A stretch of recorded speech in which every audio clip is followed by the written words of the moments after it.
by other people. Because when we make ourselves vulnerable, it's really hard to get there. And so what I have in mind for today is to kind of give you a little bit more background, and forgive me, I'm just kind of jumping in, assuming that you've done the introduction. I'm going to share my screen in a moment. Well, here we are.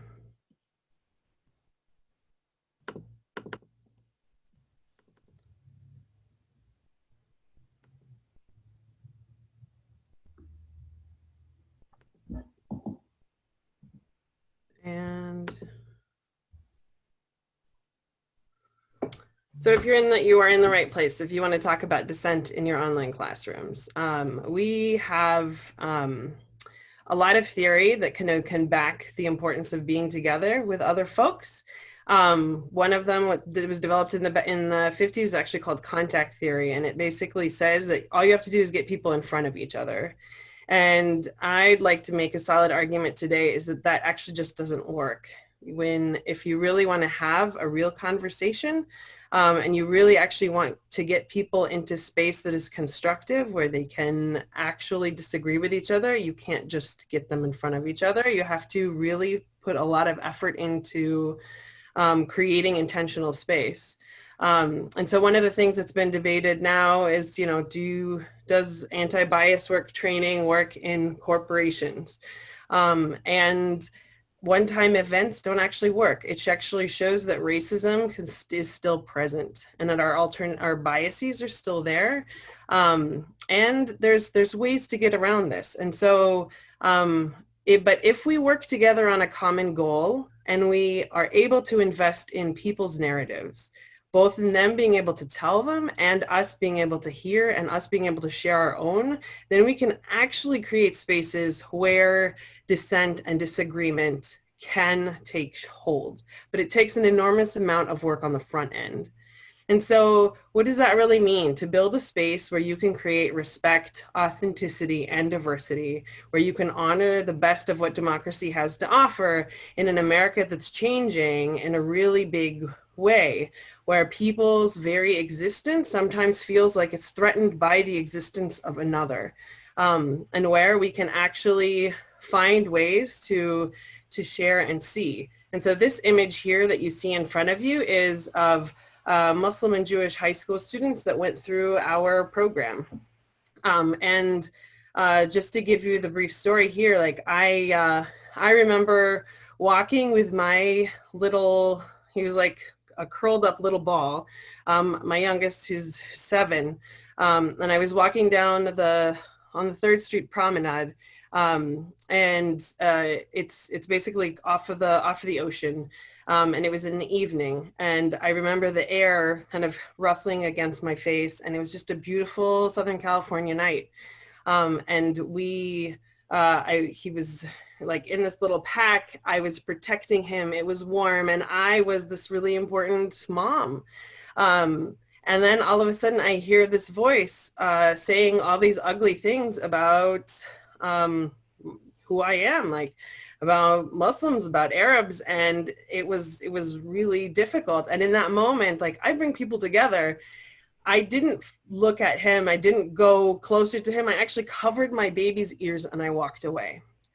And it was a really hard thing and to live with, that I would be willing to walk away and cover my baby's ears. And I realize now, thinking back, is that when we are in a state of fear, we do things that we wouldn't necessarily want to do. But like our high school students saw the same individual, and listening through a year of their stories decided, you know what, like, we own space too. We're actually proud of our friendships and our relationships with each other. And they stood in that same space and they created a beautiful circle of high school kids standing there telling their stories, owning their stories, and each one of them owned authenticity, diversity, respect, compassion. And so they modeled and they demonstrated something different, and they took ownership of that space. And so Like there was in this story an opportunity for people to be seen, and for repair of some form to exist in this space. And so how do we create that space? A lot of my work has happened in person, where you can get people to actually think about prompts, where you get them walking side by side, and you give people enough time, they're out in nature, you're disconnecting them, you're giving them some self-care space, or you're getting them to face each other face to face, or do journaling, or thinking and reflecting in silence. So how on earth do you do that online? And so what I'd like to lay out during our time together is, what does it mean for us to revise our space, to re-envision it, to think about it in ways that can actually work? I'll be honest, like when we first transitioned online in the, whenever that was, February, March, feels like haze now. It was nerve-wracking. How are we going to do this? And so I want to make sure that we address that. And then also, like, what are the building blocks that are required to create a meaningful online space? And then practicing being uncomfortable, because ultimately, if we ourselves can't push ourselves into this state of discomfort, we can't expect other people to do the same. And so it's actually part of the authenticity and the capital by which we can actually still manage something online. And then sharing brief resources. So there's different ways to do this. No matter what, you should always give people a roadmap kind of as you're walking into your online space, but give them the roadmap of where you're going. That's why I walked you through the objectives first, right? But like, so this would be like a model session. You'd tell people where their tech support is and what to expect. And you've got people that are coming in from so many different places. They are different religions, they're different socioeconomic class, their parents also that are invested, might be even listening in the background. And so how do you create that kind of space that allows for accessibility to narrative and a space that is safe? And so I would argue that your building blocks come from creating a space where you can feel seen and where you can actually overcome this fear of rejection. So whenever you're sharing a story or you're asking your students to share a story, like they're taking a pretty big risk and they're going to fear for whether or not that risk is going to be worth it.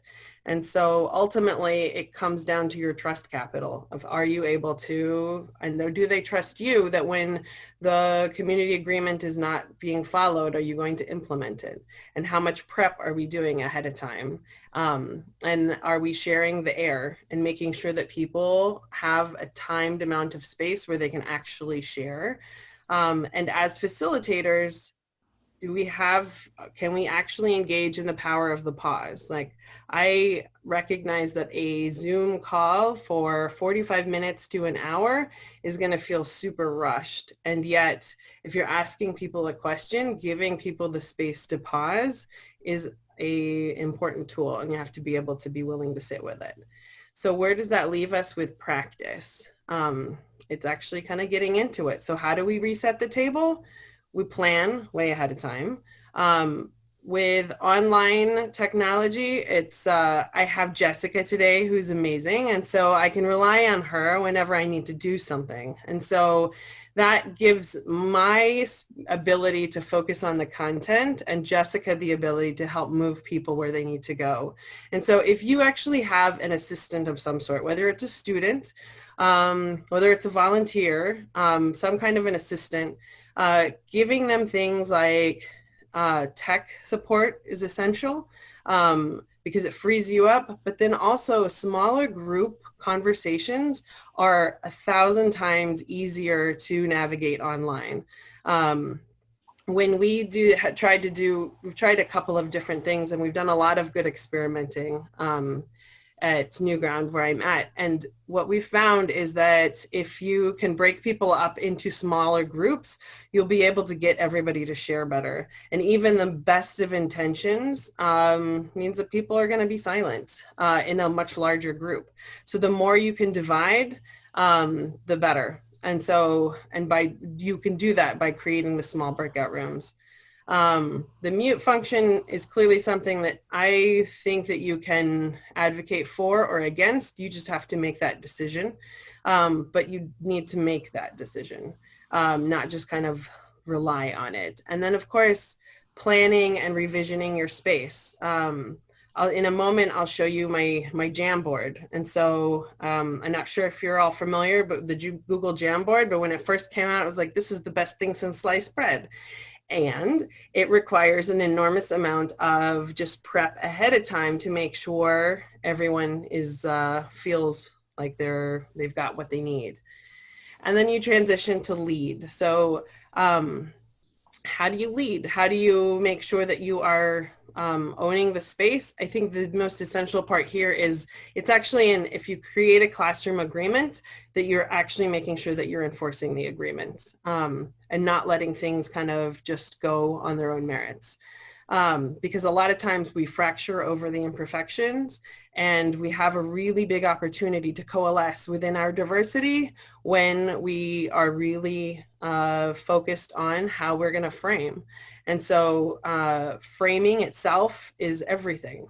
And the way I would frame this is, as someone who's taking the lead in deciding what it is that we're going to talk about, if I'm going to ask for a judgment-free zone, I'm actually going to lead with curiosity and asking people to lean in and cultivate their curiosity, because that's what I actually want them to do, not necessarily what I don't want them to do. So if you think about this from the standpoint of,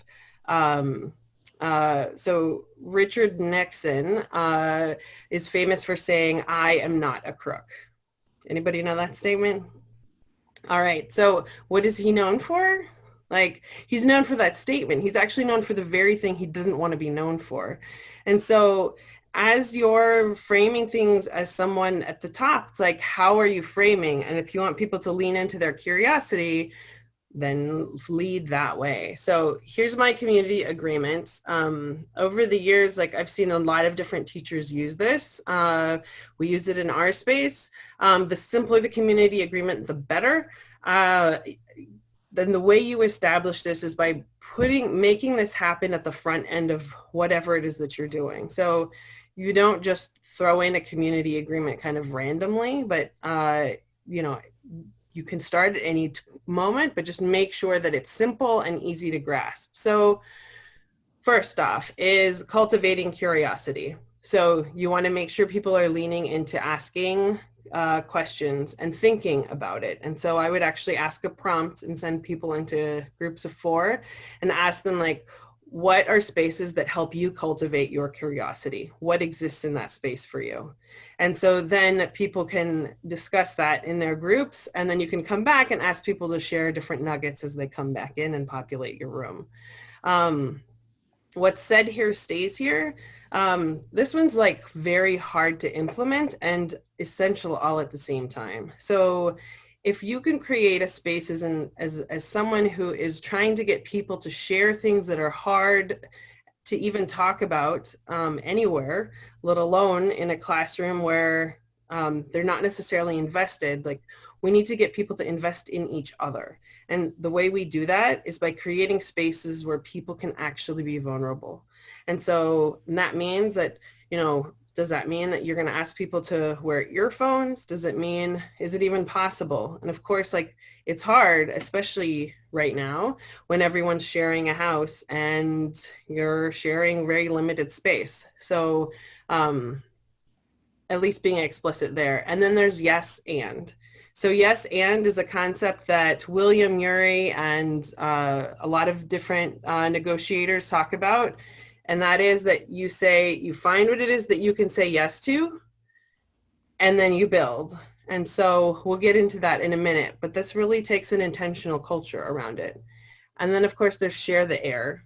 I think that one's self-explanatory. What's said here stays here. Clearly it's like the no attribution piece and then the full presence. So this is kind of the part where we get to play a little bit. So I'm going to stop sharing my screen and I'll bring it back on. So if I can ask you all to unmute your lines, and we're going to try something called yes and. So this is both something that you can use in the as an impromptu space, but it's the way that we practice bringing this into our space with our students. So what we'll do first is I'll start a story, and the rules are pretty simple. I start the story, you find what it is that you can agree with, and then you build from there. All right? And so, but if you discount any part of my story or a story before me, you get buzzed by the entire group. All right? So everybody's really on during this activity. Are you ready? So the crazier the idea, the better. So I'll start with the story, and then we can move into the rest of the groups. Sorry, and we'll keep building from there. So, and you won't actually know until, so we'll go through and go around. So I'll start the story, and then I'll tell Marina, you're actually going to go after me. You'll build a part of the story, so you'll find what it is you can say yes to, and you'll build the story. Are you ready? Great, thank you. So once upon a time, there was a little boy, and he loved to play by the ocean side. He would build these sand castles, and the waves would come in, and they would smack it down, and he would just start up a new castle really close by. All right, keep building on my story. The new castle was strong, and no wind could turn it down. Jesus. And as he was digging, he saw that there was a different color of dirt underneath, and by reaching his hand in, he pulled out a very long live creature. Beautiful. Jesus?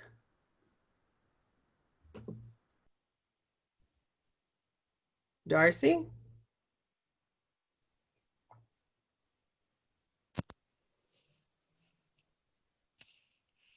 I'll go. All right, please, Elizabeth. And that creature became a good pet or friend of his, and he enjoyed always going to the sea in hopes that he would see another strange creature. Beautiful. Somebody go next. Shane?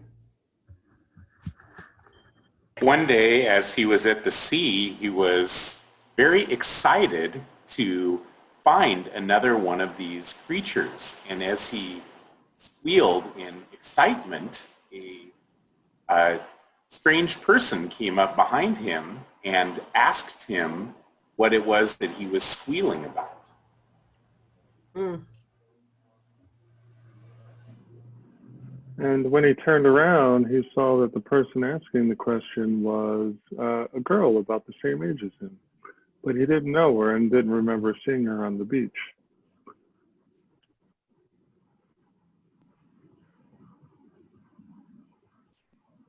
I wonder what happened. And when he turned around, the girl was smiling at him, and she wanted to know more about what he was looking at because she didn't see anything in front of him. Mm. Beautiful. Who wants to close out our story?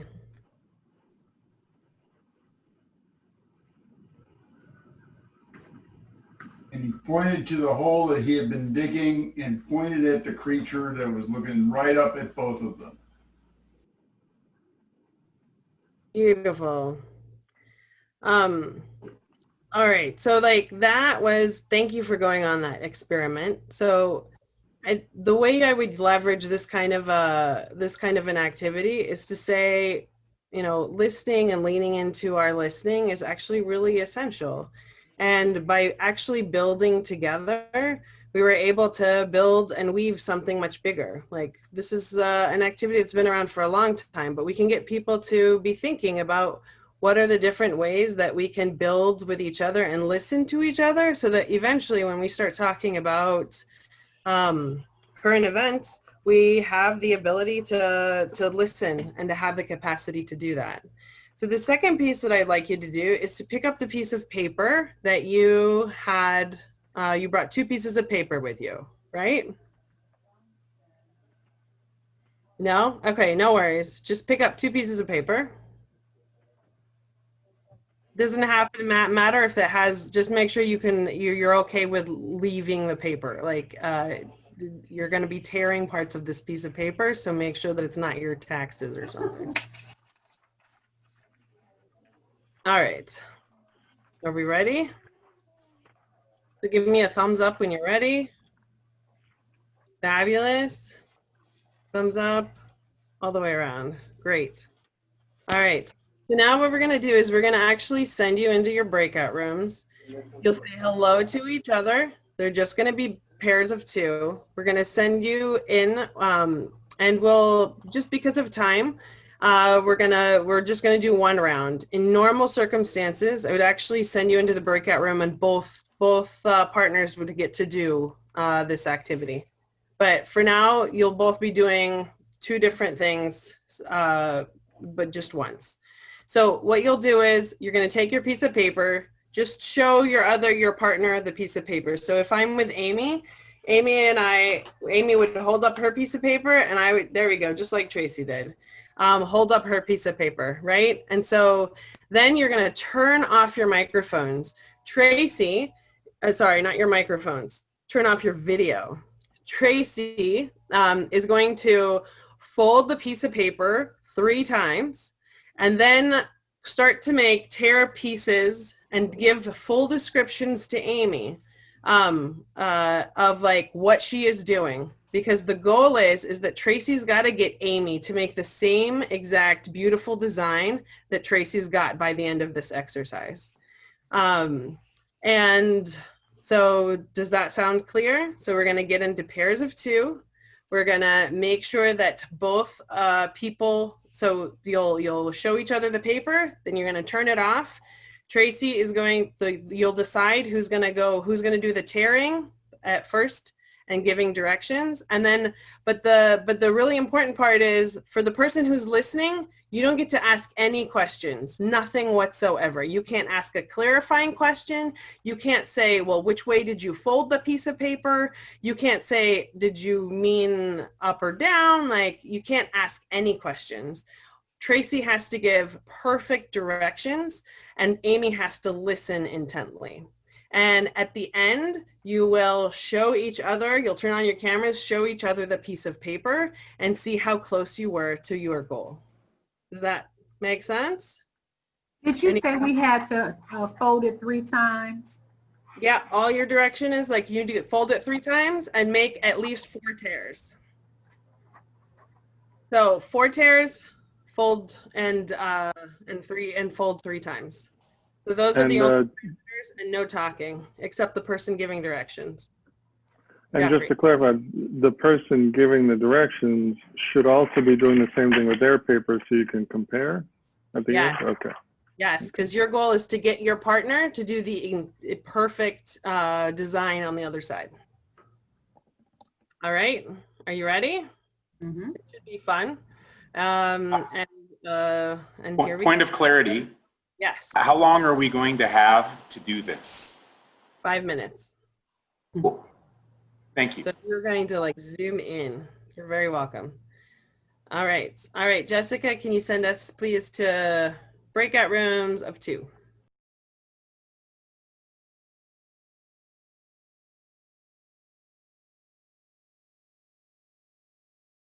So take your piece of paper and your pair and just show us what you've got and then tell me, like, so Amy and I were together.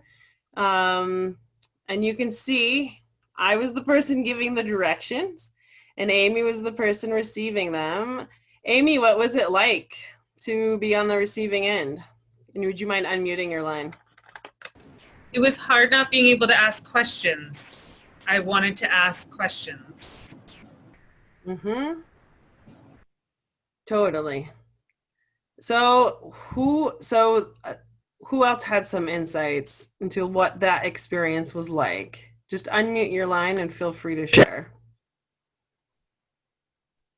What I saw is that what I said and what that student in general understood, they were not the same. Mm. So it's food for thought, really, Mm-hmm. about, how you just describe things. Yeah. We came close. Can we see? Who is your partner? Nazreen, Beautiful. Can we see what you had? I did little tabs in the middle, Smart. and she did big tabs. But it was Oh. my directions at fault, so. All right. But it sounds like you got some perspective there. Definitely. Anything you would do differently the second time when you're listening and sharing? Oh, what would we do differently? Well, doing it off the cuff is kind of hard. I think I would want to write the directions first, because I think if we can write it and reflect on it, we can be more precise. Yeah. Yeah, that preparation goes a long way. Any other insights about what that was like? And like, what was it like to be the listener and to not be able to ask questions? Being able to ask questions is very difficult, because if it's like one tiny piece of information that you're missing, it throws the whole thing out of context, and then it's hard to understand exactly what you need to do. And for something so specific, it allowed the process to break down. Yeah. Yes, it does allow the process.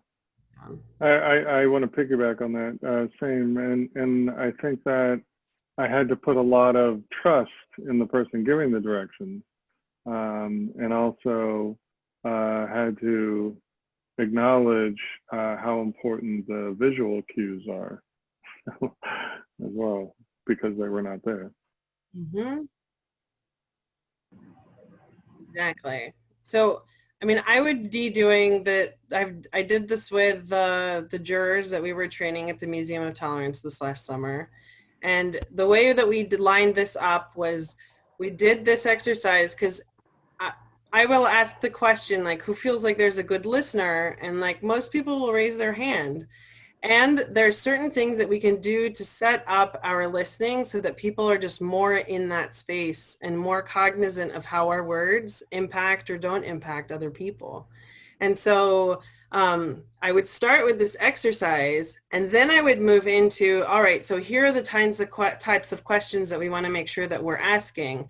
And so then I would lead them into the content of what we're discussing, and then we would have the more difficult conversation about, okay, are there merits to just putting somebody on the spot? Or like, how do you think you can move somebody into a space where they're actually willing to look at how they might have harmed another person?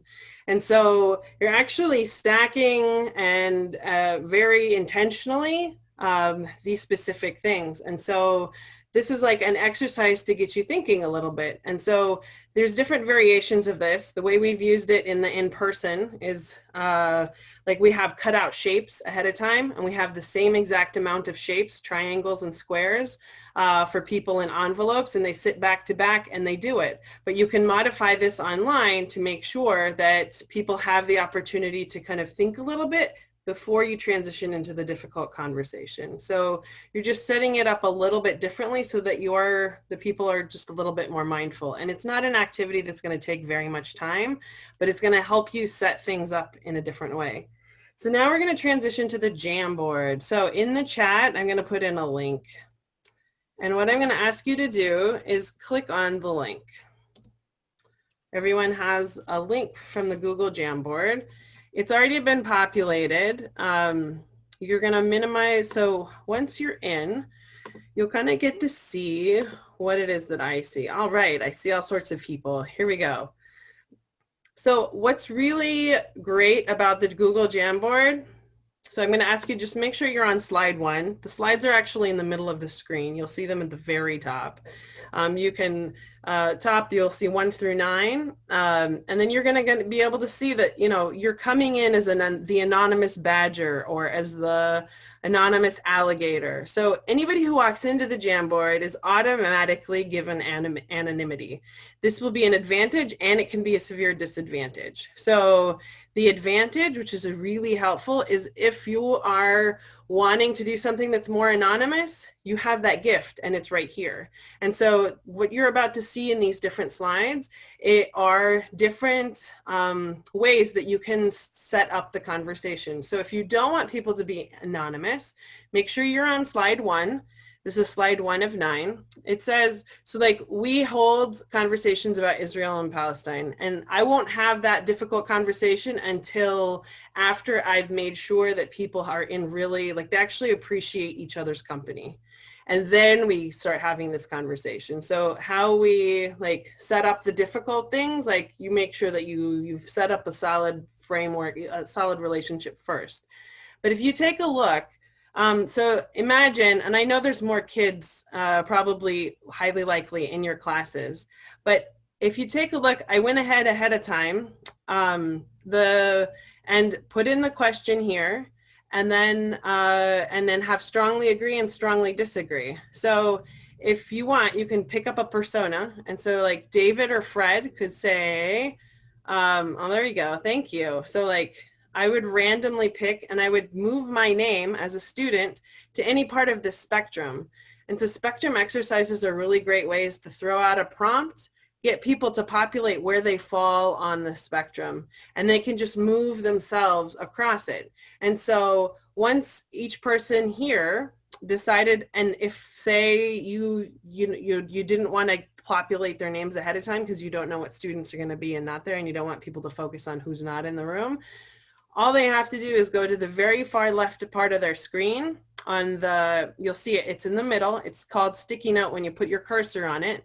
You click on it, and then once you click on it, you can put you type in your name, and then all of a sudden, so you know who I am. So Aziza pops up, and then, okay, perfect. You got Flora, you got teacher, anybody, and so then people can move their spots around depending on where they land on this question. And so this is a really helpful tool because then I can say, Molly, I see that you strongly disagree. Can you tell me more about that? Or I could say, David, I see that you strongly agree, or Fred, you're in the middle. Like what, how did that, what did that, why is that for you? So that's slide 1. Any questions on this particular slide, and especially on the spectrum, because spectrums, I feel like that's the singular tool that is pretty amazing on the Jamboard. But you can see people actually moving things around. And so that's the other thing, is like you don't have full control, but you can always kick somebody out of the Jamboard if you need to. Where is the Post-it thing in the left-hand menu? Ah, there you go. Okay. Yes, exactly. Gotcha.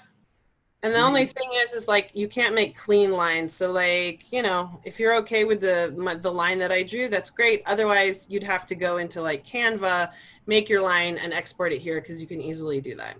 So now I'm going to ask you to move to the second slide. Everybody on the second slide, you're on slide 2 of 9. I am not. How do we get to the slides again? I'm sorry. You got it. So it's at the top middle. Right or left, there's 2 arrows, and it says like 1 of 9, 2 of 9 at the top. You see? Oh, okay. Yeah. Beautiful. So like you're gonna click the arrow to the right, so you can make sure you're on 2 of 9. Everybody. I have a clarification question on the first one. Great. First of all, I didn't know what connection to Israel-Palestine meant, so I didn't know if I strongly agreed or strongly disagreed. Perfect. So like this is just a prompt that I've used in our program, which talks specifically about that subject. But you could do something about like you could actually change the prompt. So it could even be, I believe that we should get rid of the filibuster. Okay. And that could be your prompt at the top. And then you'd ask the students to say strong, wherever they land on the spectrum, they can like have their sticky note there. And then and then you'll ask people to explain like, give some insight into why they are where they are. Does that make sense? Yeah, thank you. And then some people start drawing some other lines. Is that what you intended, or is it not how to use this exercise? Yeah, so that's the thing that you should know, is that like students can draw other things, and I think what I've seen is actually fairly harmless, but they will be able to do some drawing. So, Yeah. and that is, it's pretty rudimentary in Google Slides. So Thank you. that's to be aware. Yes, thank you. But I think part of it too is getting used to this tool.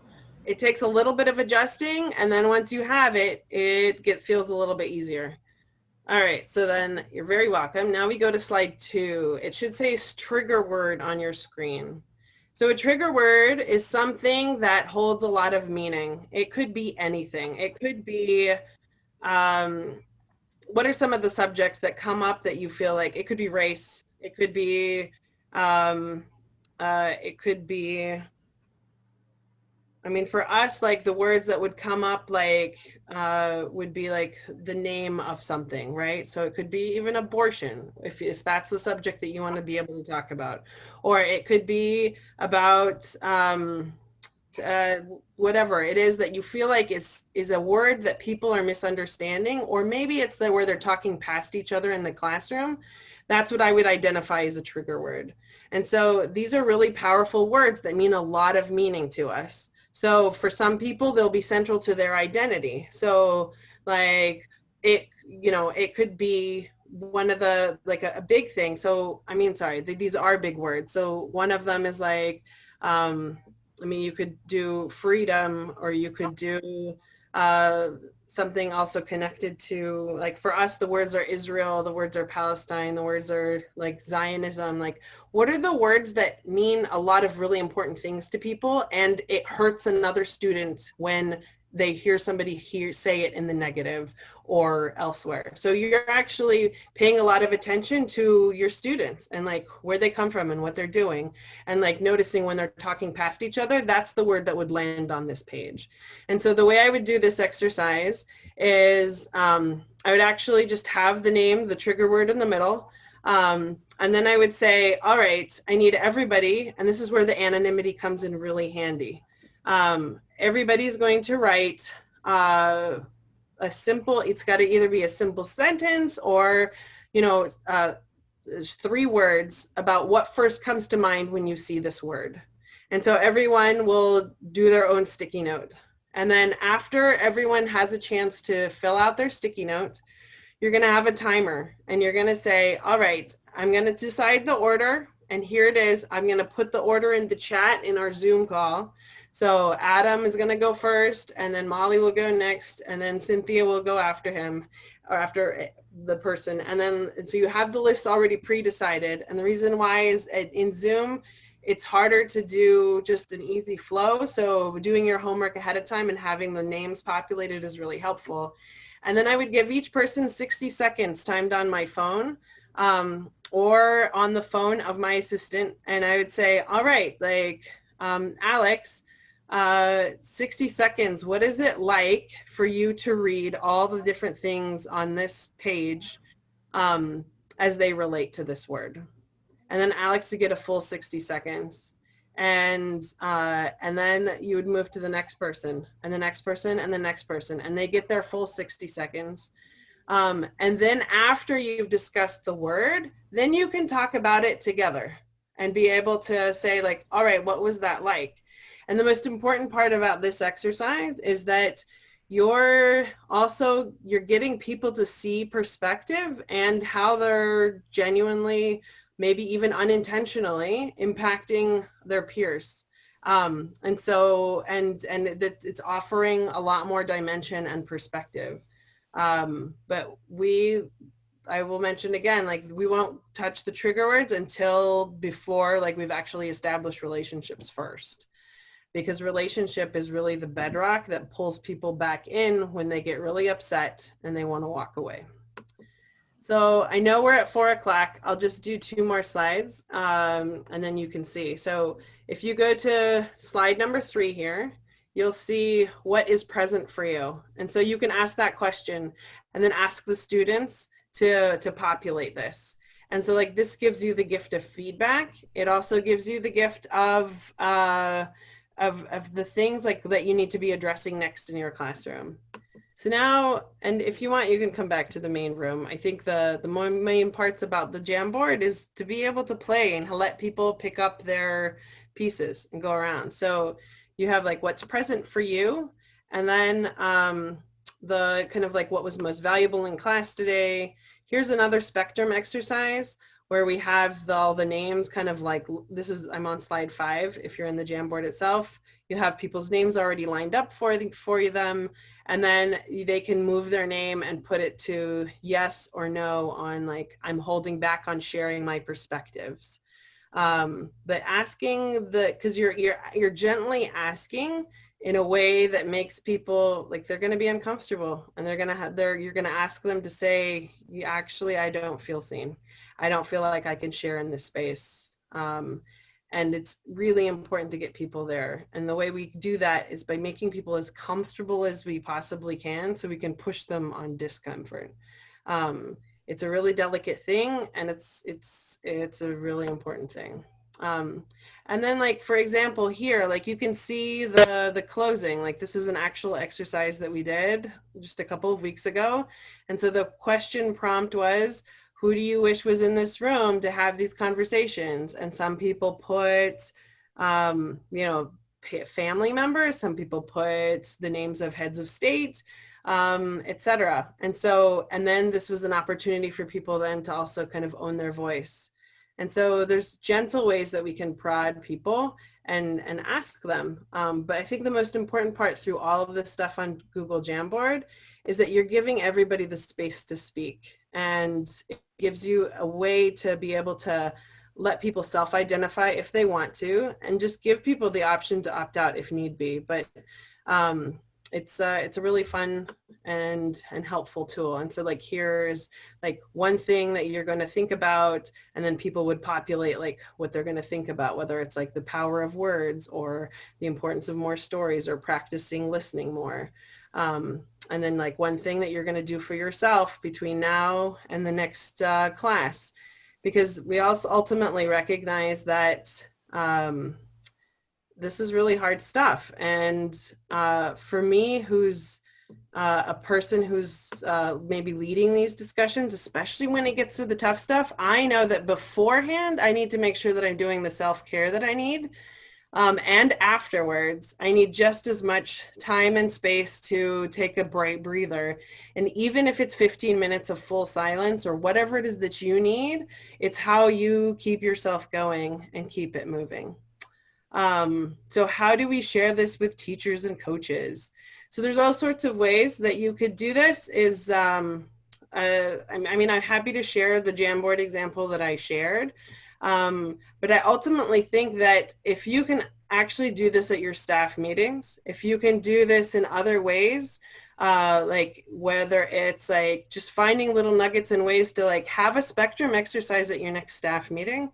And it's just going to take 20 minutes, but like make sure that everybody's like exercising it, right? Or exercising this muscle, because ultimately it both succeeds and it fails on practice and our ability to yield the tool and be willing to test it out, and really actually build a culture around us, not only for the students but for ourselves, where we feel like we are investing in the ability to have conversations where we can dissent and where we can appreciate diversity of perspectives. So that's kind of like the big picture. I know I am over, and I really appreciate your time. I think a lot about, so this book, Getting to Yes, by William Ury, I'll tell you, like, I reread it and reread it and reread it anytime I'm getting ready for a really tough conversation. And so I highly recommend that one. It actually has lots of great examples. My favorite, and that I'll close on this one, is he quotes President Abraham Lincoln, and it's right post the Civil War, and Lincoln's talking about Reconstruction and North, and somebody from the back of the room yells, and he says, the person says, how dare you? We actually need to destroy our enemies, not invest in them. And the president responds very firmly by saying, do I not destroy my enemies by making my enemy my friend? And I think it's when we can lift up examples like that and have that be like a model, where we can start to shift and change the conversation, and where students can actually chime in and say, okay, here's how I relate to that story, here's how I don't relate to that story. Because ultimately, this purity and that we have to be perfect all the time, it doesn't allow for people to be fully seen. And the more we can allow for people to be seen, like that's when we change the frame in the conversation. And so I know that if somebody says a word more than once, I know that's a solid flag. I have to address that word. And I have to say, okay, you have mentioned the importance of civil rights. Like, can you tell me more? And actually ask questions about it, because that's where the insight and the perspective will come in.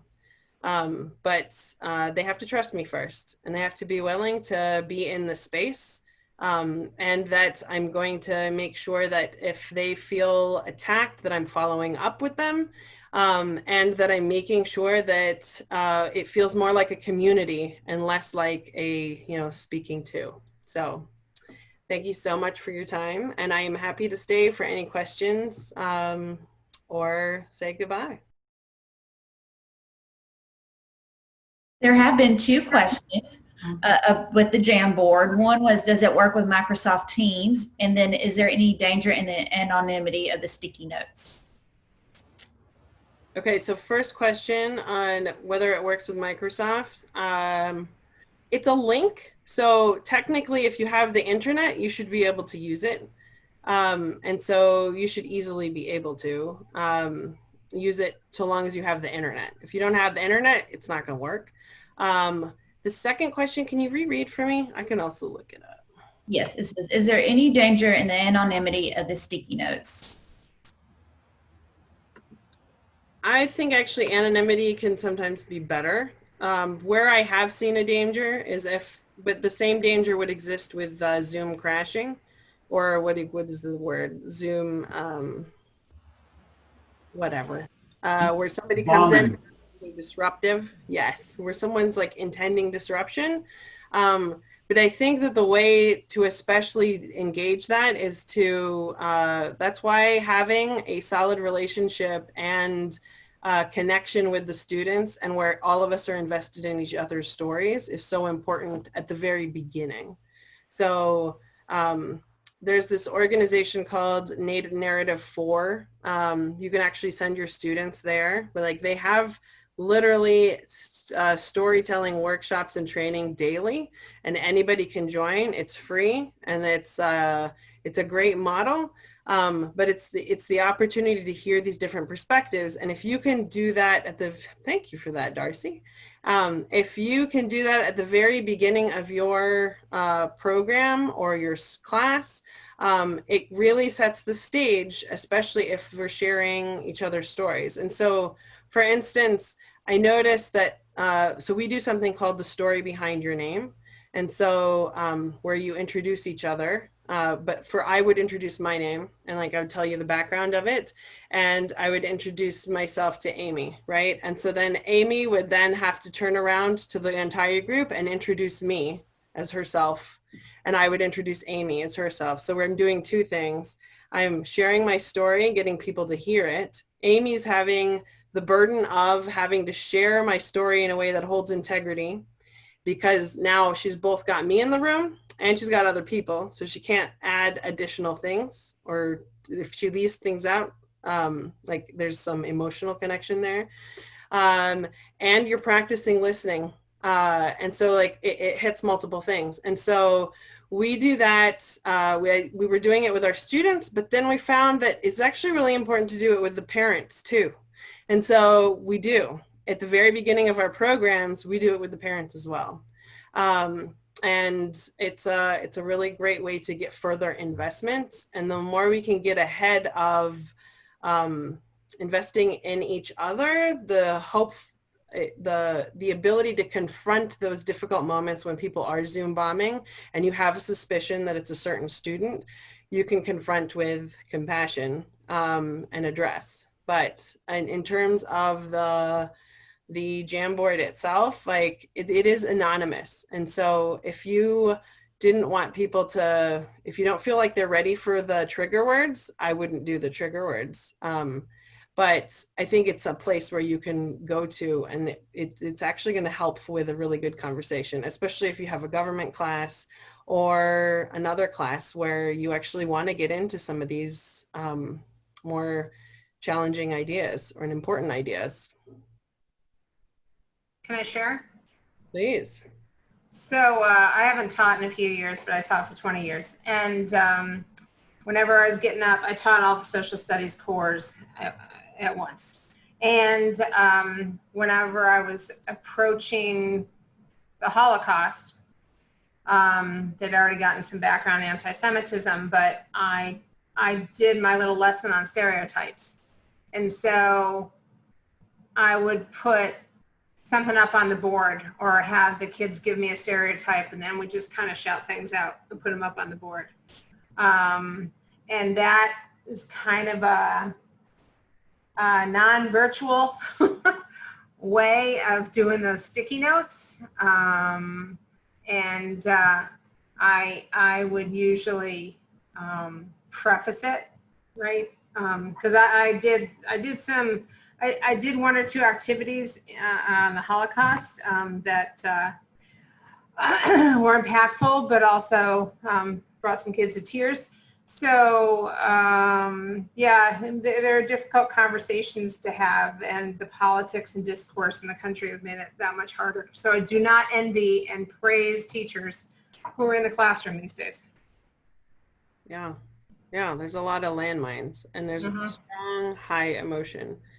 And from what I've seen is actually being able to vent emotion in really specific ways is important. And that's why we break things down into these different exercises, because it helps us vent off the steam. Like if you pick, like Instapot, right, like is like all the rave, but like the way it works is like you can't just open the lid. You actually have to vent the steam first.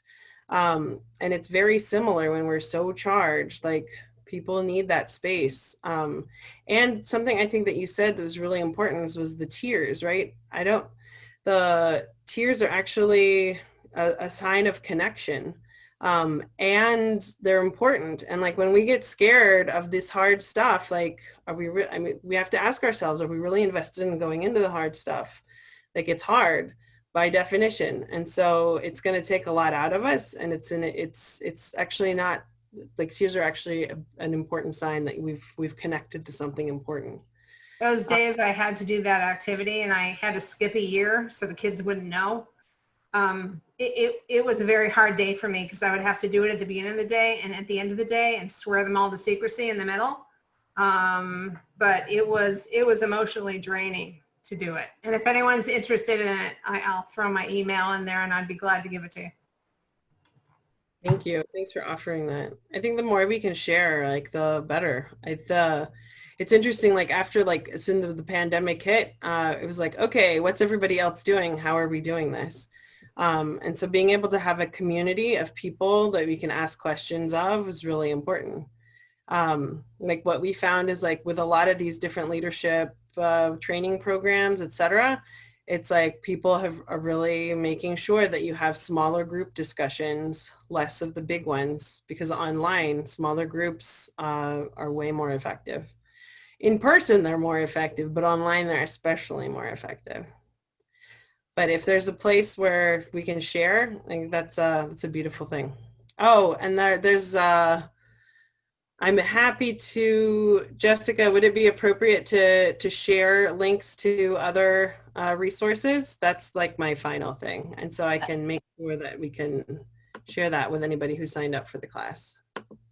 Yeah. And also someone asked the name of the book that you had mentioned again. You got it. The power, there's Power to Positive No is the second one, but it's Getting to Yes by William Ury. The Getting to Yes by William Ury. And that should be pretty much that, unless people have more questions. I am really grateful that you stuck it out and you're willing to sit with me. The two things that I'll mention is if you just Google this, Bridging Differences Playbook, it's a very recent thing that came out, and I think it's a great way to be able to start thinking about how we might actually break this down. Any other thoughts or questions? Yeah, I'm curious, two things. One is when you have, obviously for certain students, it's different topics are much more emotional than others.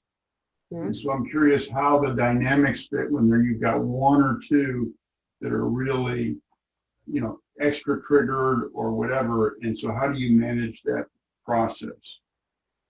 It's a really great question. So that's why kind of doing a lot of thinking ahead of time of like, what do I anticipate are going to be the harder things given my read on the space? So it's like that emotional intelligence piece, kind of knowing like where people are. So if I know it's going to be a harder topic, I might actually make that later on, or at least like, after 2 months of us building relationships. And I make sure that there's always a relationship building piece in everything that we do, even if it's short, even if it's simple, like, the designs that we made together, or telling our stories, or breaking people up into pairs and having thoughtful prompts that connect to the subject that we're talking about, so that I'm priming them beforehand, and then we get to go into it. And so the stuff that's especially charged, that's when I would use the trigger word exercise, because you're giving everybody 60 seconds. You're giving everybody the opportunity to speak. And even if they choose not to speak, that's telling. It says something. And so I actually wouldn't let somebody, so say like everybody's going to get 60 seconds. We can sit in silence, but you get your full 60 seconds. And then making sure that we have like the ability. So the part that we did, which was I think an important adjustment a couple of weeks ago when we did our really intense discussions, is we had a facilitator in each room. So that's like where if you have a really good set of advanced students or support, like breaking people down into smaller clusters, breakout rooms, and then having an actual facilitator in each group. So that they're talking in their small groups first, and then you bring them back to the full group for the discussion. That's how I would handle those more charged topics. But sometimes you're not always like, it'll come out of the blue, but that's why, kind of laying the framework for and making sure that your foundation is set with appreciation of the diversity of relationships is so important. And so, for instance, like I remember like my sister had come home one day when she was in high school, and her high school teacher had said something, and it just really upset her. And it was like her face was bright red, and I couldn't get her to talk, and I couldn't figure out what the details were. And it was clear that no matter what, no matter how hard she tried, she didn't feel like she belonged, and I didn't feel like we belonged. And I felt so stuck. And then I was her older sister. I had no idea what to do. My mom came home that same day, single mom, and said, you know what, she had the same exact details I did, and she decided to go to school that next day. And when she did, she talked to the teacher, and to our complete surprise, he was mortified that he'd hurt his student. And so he had said something, he didn't even realize he stepped on a trigger and a landmine. And then but his compassion was actually what helped completely shift our perspective. I wanted to hide at that point. And instead, his compassion and actually laying in with curiosity when he had done harm was actually a really critical piece of how he turned things around. And so then he started to ask questions and draw her out more in class and other students in class. And I think an important piece that has come up in a number of different places is that sometimes we put the burden on the student and we don't realize how much burden we're putting on the student. And that's just not right. Like, then the way we actually level the playing field, in addition to our ability to respond with compassion, is by making sure that all students are telling their story. And that way, everybody has that, that investment. And that's how we kind of start to figure out where some of the landmines might be and where some of that extra burden, because like we've already heard some of the story and we've done enough prepping ahead of time. I hope that helps with your question. And then we've got Flora rating. In my coalition group, we say oops or ow, something to let the speaker know. Yes, like there's setting up specific norms ahead of time of the how, right? And how we give each other feedback. And so like, that is like a great example of a culture of feedback. And so how we want to gift each other feedback, because feedback is really important. And like, what are some of those mechanisms? So that's a great example. Thank you for sharing. Any other questions? On these difficult topics, one of the issues is parental involvement when the kid goes home, just like the situation you described with your sister. And I'm curious how you deal with that, both with the student in afterwards and in the situation overall, and the parent and so on. Mm-hmm. No, absolutely. So that's kind of part of like why we level the playing field, by making sure everybody's sharing a story. And then the second piece is, if you're setting it up where you're already setting up a relationship with the parents, that means that when they're getting upset, they've already know your face and they're going to be able to come and talk to you, right? And if anything, you do want them to come talk to you.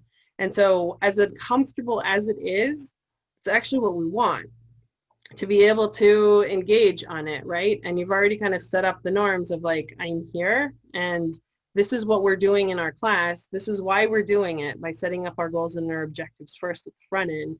And then they know. And so like, for instance, for us, like in our program, it's a leadership program. They know from ahead of time, I'm going to tell them that like, we're going to be pushing, and we're going to be pushing hard and making people feel really uncomfortable. And that's part of our program. And as part of it, we want you to know that like there will be days when the kids come home and they're going to be really upset. And we're going to ask you to continue to nurture their owning their voice, because ultimately it's them owning their voice. And that's the piece that we want to make sure that is strong when they come out of the program. It's not that they can, that they fully agree with everybody around them, but that they can own their voice in a way that honors their selves, their tradition and who they are, but they can still honor and hold space where they can see other people at the same time. And so